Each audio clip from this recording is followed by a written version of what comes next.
differentiate a composite of three functions.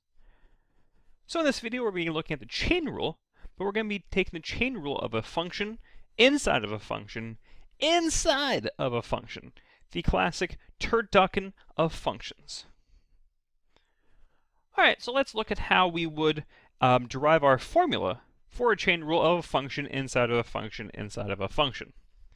So here we're going to let k equals that triple function, f of g of h of x, where h of x is the innermost function, then followed by g, then followed by f. All right, so for take the derivative, we're going to start out with dk over dx. And we're going to try to follow the same chain rule process we did with just two functions. And that process is take the derivative of the outside and leave everything else alone. So that means we're going to have the derivative of f with g of h of x alone. Nothing happened to it. Then we'll multiply the derivative of the inside. So we'll peel away that f of x, and we'll take the derivative of the next layer, giving us g prime of h of x. And again, this time the inside, h of x, is left alone. And then we do that one more time to take the derivative of the inside, which is h prime of x. And there we have the general formula for the chain rule with three functions. However, we would prefer not to have to memorize this particular rule. We would rather just think about the process. So, to do that, we can go back to our Tony Stark Iron Man version, and we can let k of x be Tony Stark inside of Iron Man inside of the Hulkbuster. So this is a function inside of a function inside of a function. So let's take the derivative. So we're going to start with the Hulkbuster, and we want to take the derivative of the Hulkbuster, so we're going to need to call the Hulk. And remember, to take the derivative, we need to Hulk smash. So the Hulk is going to Hulk smash the Hulkbuster, and boom, falls apart, and we're just left with Iron Man. We took the derivative of the outside, but Iron Man and Tony Stark are left alone, untouched on the inside. Well then, Iron Man flies away, but we want to take the derivative now on Iron Man. So here comes the Hulk, and Hulk smash! We take the derivative, and we can see the inner function, Tony Stark, is still okay. So Tony Stark gets away, Hulk follows, and Hulk smash! Take the derivative, and then we are just left with the derivative of Tony Stark being his sunglasses or Edith. So in this case, the smashed Hulkbuster is f prime, with Iron Man being G and Tony Stark inside of Iron Man being H. Then the next phase, we smash Iron Man, but Tony Stark is still good. And then finally we take the derivative of Tony Stark being our H prime of X. So let's take a look at an example. Now this example is going to be using the table, and fortunately in a prior video we have already talked about how to use this table. So this should be pretty simple except for the additional layer on our function. So we're going to let k of x equal f of g of h of x, and we want to use the table to find the derivative of k at x equals 0. Alright, so here we go. We know that k of x is going to be equal to f of g of h. And if we want to find the derivative, k of x, we're going to start by taking the derivative of the first function, the outer function, so that'll be f prime of x. And then we're going to leave everything on the inside. Iron Man and Tony Stark are untouched. Then we're going to multiply by the derivative of the next layer, or the next function, which is g of x. And again, the function on the inside is untouched. And then finally, we want to take the derivative of that final inner function, which will take the derivative of Tony Stark, giving us h prime of x. All right, so we don't want to find the general derivative of k prime of x. We want to find the derivative when x equals 0.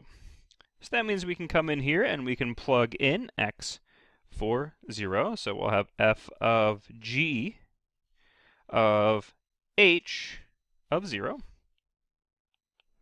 times g prime of h of 0 times h prime of 0.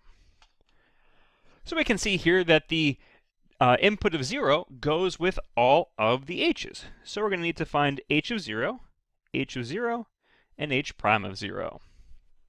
So to do that, we need to go to our table, and we need to look at the row where x equals 0. Not 2, come on, 0. Read, Coolman. X equals 0. And we can see here that when x equals 0, h of x will be 2, and h prime of x will be 4. So we can make those substitutions, giving us f prime of g of, and then h of 0 is 2. And then that's going to be times g prime of, again we said h of 0 is 2, and then h prime of 0 we said was 4. Now, we have two new functions with inputs. We have g of 2, and we have g prime of 2. So we'll come to the table, we'll look at the row at x equals 2, and we'll see that when x equals 2, g of x is going to be 4. And when x equals 2, g prime of x is going to be negative 1. So we can make those substitutions now. So we're going to have f prime of 4 times, and we said g prime of 2 is negative 1, and then we'll just bring down the 4. And then finally, we can evaluate f prime of 4, and pink was a bad color. Let's choose a different one. What about orange? Orange is not great, but better. All right, so we're going to look on the table at x equals 4, and we want to look at f prime when x equals 4, and we can see that when x equals 4, f prime is going to be negative 4. So we are left with the quantity negative 4 times negative 1 times positive 4, which when we simplify that out, gives us an answer of 16. And that's a horrible, I can't leave it like that. Sorry, folks, I need to come in. I need to make that 6 look like an actual 6. Boom, 6. All right, and there you have it. K prime of 0 is 16. Now we can look at a function in a function in a function when we actually use functions. So here, we want to find the derivative of y equals cosine of 2x squared plus 1 to the 7th power. All right, so for this one, we're going to try to take the training wheels off. We're not going to use any scratch paper. We're going to try to take the derivative as we move along, because that is the eventual goal, that we don't have to do that side work. We can just kind of visualize what it is. But before we do that, we still want to identify our functions. We can see the innermost function is going to be 2x squared plus 1. Then the next layer, or our Iron Man function, is to the 7th power. And then finally, our outside function is the cosine. All right, so we want to take the derivative. So y prime is going to be equal to, chain rule says we take the derivative of the outside and we leave everything else alone. So we need to take the derivative of cosine, which is negative sine. And again, we're going to leave the inside alone. So it's going to be negative sine of the quantity 2x squared plus 1 raised to the 7th power. Then we're going to take the derivative of the next inner function, which is the 7th power. So we'll use the power rule here to get 7 times the inside raised to the 6th power. And we'll put the inside back in, x squared plus 1. And then we'll multiply by the derivative of x squared plus 1, which ends up being 4x. And the derivative is taken. Woo! Now to simplify. All right, so what can we multiply together? Well, this 2x squared plus 1 to the 6th power has the 6th, so we can't multiply anything in there. The 2x squared plus 1 to the 7th is inside of the sign, so we can't simplify anything there. So really the only thing we can simplify is the 7 times the 4x, and then we can just kind of rearrange our function a little bit.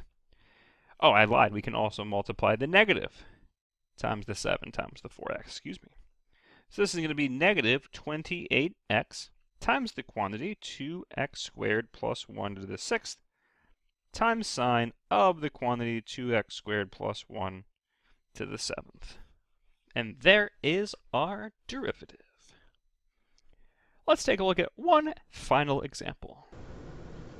For our last example, we're being asked to find the derivative of y equals sine cubed of 2x minus x cubed.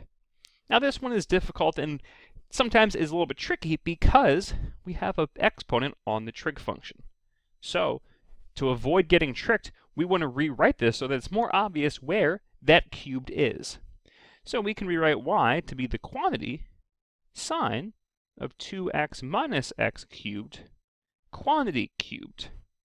And when we write it like this, it's very easy to see that 2x minus x cubed is the innermost function, sine is the next inside function, and the cubed is the outermost function. So from here we can now take the derivative. So let's see, we're going to have dy over dx is equal to, and we're going to take derivatives and peel back the layers. So the outermost function is cubed, so we can use the power rule here, which means we're going to have 3 times the inside squared. And then we're going to put the inside back on the inside, so sine of 2x minus x cubed.